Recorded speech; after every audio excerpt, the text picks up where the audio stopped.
See, when we were looking at when I constructed the minimal metabolome, that is the core metabolome, what we observed was that all the compounds were acids. There were about 125 of them. All of them were acids. Most of them were carboxylic acids or phosphoric acids, and or combination of both. That was telling you something about how it would chelate metal, how they can be very efficient chelators, and that led to the using those compounds, but particularly when you want to do the reductive TCA cycle,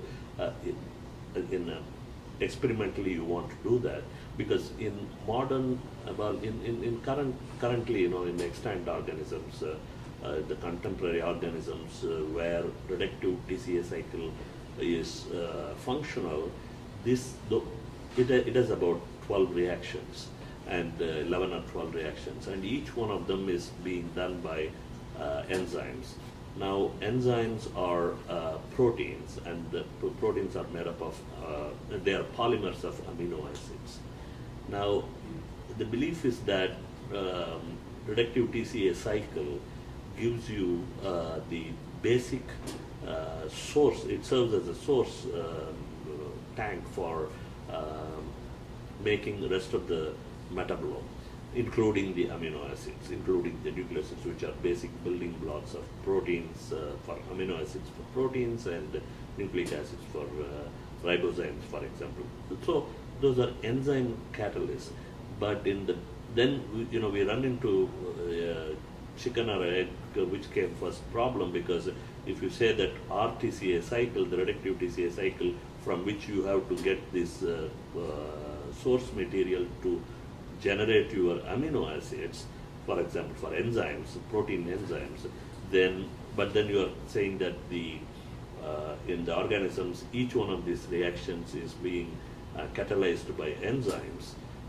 So how would it fit in? So in the prebiotic time, how it was chemically in the prebiotic chemistry, how reductive TCA cycle components were generated and how they got assembled as a cycle is what we needed to do, and experimentally we had to show that this is about 3.5 million years ago, even before. This is just prebiotic chemistry, no organized cell or something, no life. This is pre-life kind of thing, but towards life. So at the time in the, for example, in hydrothermal vents or in the prebiotic environment, there is a lot of, so you are looking for catalysts in that environment.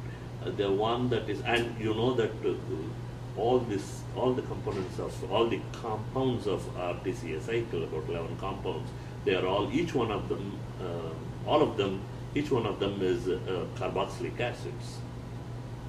So they are chelators. So you are looking for some, something that would coordinate and that would form complex with this and form and do catalytic functions. So the obvious one is the iron. There's a lot, and particularly with its abundance.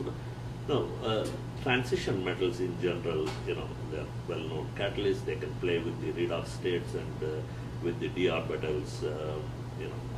They can do very interesting catalytic reactions. So we wanted to start off with, particularly iron being most abundant. We started off with iron. So basically, we want to do the reductive TCA cycle reactions using iron or a derivative of iron or minerals of iron as catalysts. Now, we started off with iron in homogeneous medium in water as our solvent. Now we have extended it. We have had good success, and we have extended that using iron now as minerals.